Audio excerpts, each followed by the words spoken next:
Have you ever heard of Nightmare? Like a lot of other games in the 1990s, it came with a VHS, which you used to time your play. The character on the video would give you instructions on what to do while you played the game in real time. Being a scaredy cat, I refused to play it when my mom bought it for us. My brother was disappointed about not being able to play Nightmare, but my mom had a solution. She brought out Rap Rat. It was a cheap, dingy little thing catered to kids my age. You went around the board, collected cheese, and the first player to reach the end would win. It seemed simple enough, and since it reminded us of Mousetrap, which we didn't have, there were no objections. We popped the movie into the VHS, and we set up the board. The first part of the video was just a simple explanation of the rules, as well as instructions on how the game worked. Then, Rap Rat came onto the TV. He was not what any of us had been expecting. My smaller brother, who was only 3 at the time, immediately left the room crying. The rat did not even resemble a rat. The ears were far too big. It had a mouth lined with 2 teeth, and the inside of the mouth looked almost swollen.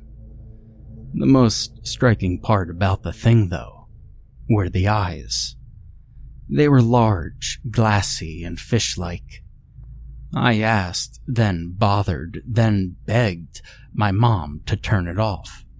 Rap Rat suddenly shouted loudly, screaming and wailing, saying, "Wait your turn," in a demonic, low-pitched voice that was not at all like his normal, obnoxious, nasal voice. In the background, we could hear the narrator saying, "He's Rap Rat, and he's the boss," over and over again, in an overly serious tone. The video was indescribable.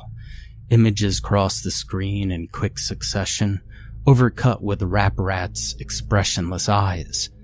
The images were some of the things I was afraid of at the time. A person looking over a balcony, a hornet slowly stinging someone's eye, an extreme close-up of a tarantula, a pit full of writhing cobras, and a bloodied syringe filled with green fluid. We immediately turned the video off, and I ran out of the room screaming, slamming my door. It took my mom 20 minutes to convince me that the video was gone, that I would never, ever see it again. But I had nightmares all week about Rap Rat. That wasn't the last time I saw Rap Rat. While my girlfriend and I were preparing to move in together, I was cleaning out the closet of my room and found Rap Rat again, with the same VHS and the same board game inside. It was almost perfectly intact, save for a thick layer of cobwebs and dust bunnies on top of it. This was strange. Did my mother get rid of it? And what was the game doing in my room?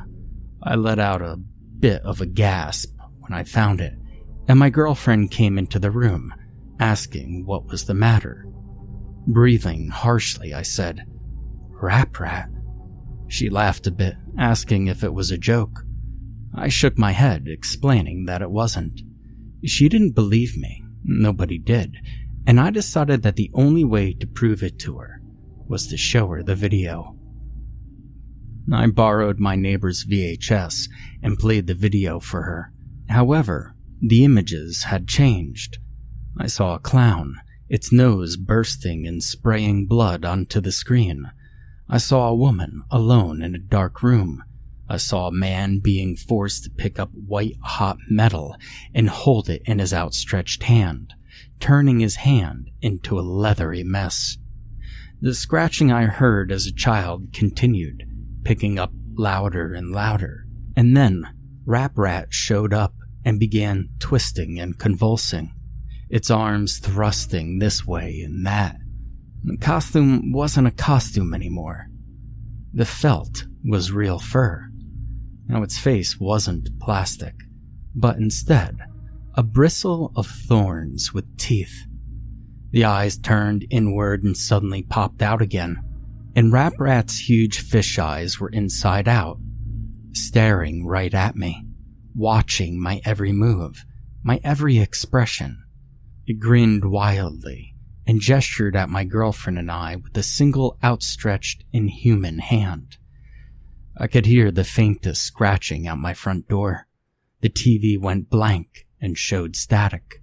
The scratching got louder. It wasn't scratching anymore, but thumping. The thumping of tiny feet on wood. My girlfriend embraced me in fear, and my senses kicked in. Before anything else could happen, I stopped the video, ejected it, and unplugged the VHS. The scratching stopped. When I looked out the living room window, nothing was there. The police showed up soon after, warning us that a neighbor had seen a figure outside of our door and had called in concern. My girlfriend and I simply couldn't explain what had happened and had to tell the police officer that it was us. I was furious that a children's game was terrifying me. I went to pick up the tape, but the VHS burned my hand. It felt like I had touched a Bunsen burner on the highest setting. We had to get the oven mitts from the kitchen in order to take it out, and even then, it was scorching hot. I brought it outside, tossed it down on the sidewalk, and crushed it with my winter boots. My girlfriend and I had nightmares every night. We would both wake up in the middle of the night and describe eerily similar images that we saw in our sleep. The scratching would always be there at night, when the lights were off and the room was pitch black, save for the moonlight coming in through the window. Now, though, the scratching would happen every time I went near the front door, and every time we said Rap Rat's name. It sounded as if something very small was dragging something across the ground outside of the door, pacing and waiting.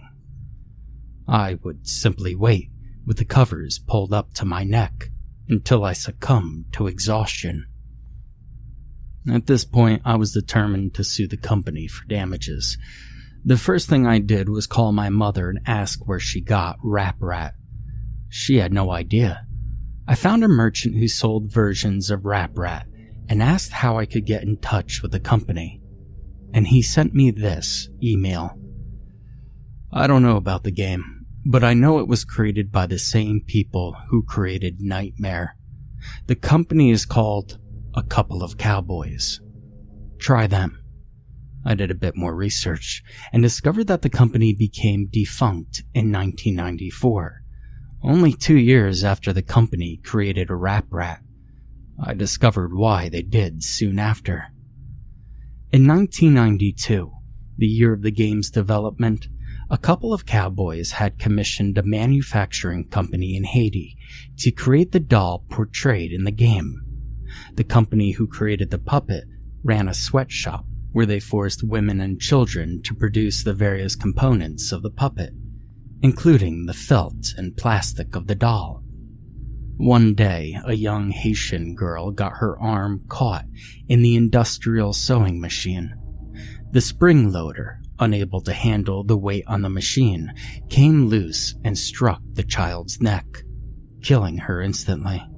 A few days after her funeral, the mother of the child came to the factory, demanding to see the owner, who denied that he had anything to do with it.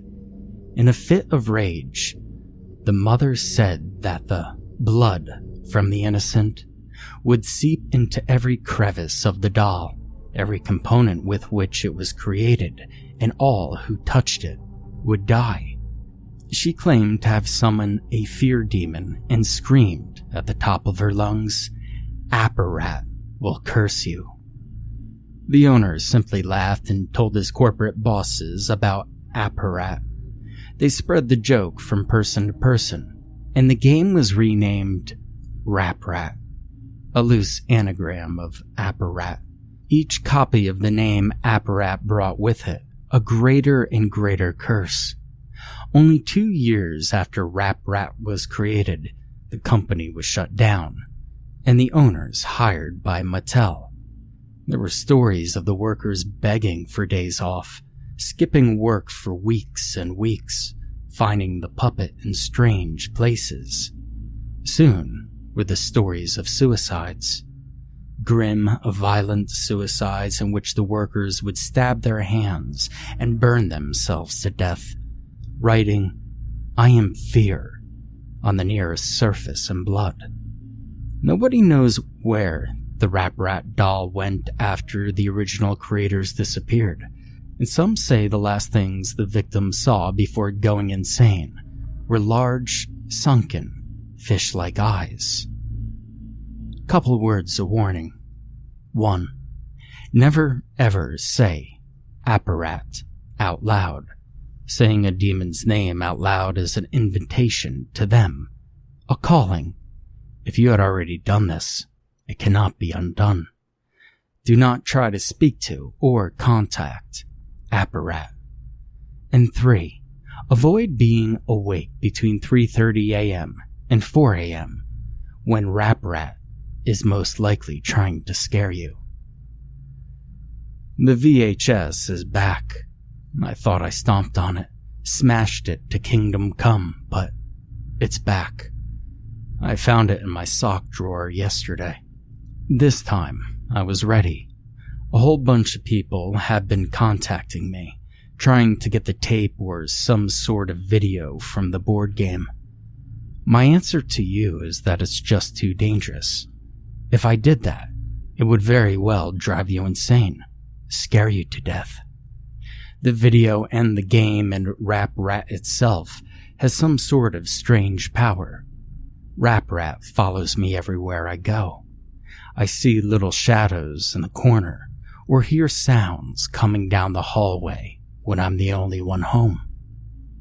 If Rap Rat is there, it'll let you know, but it'll never let you see it. Until it's too late, of course. A lot of people have been watching the normal video from the normal board game. See, that's the thing. Rap Rat can be normal. It will trick you into thinking it's just a puppet, and then stalk you all day and night.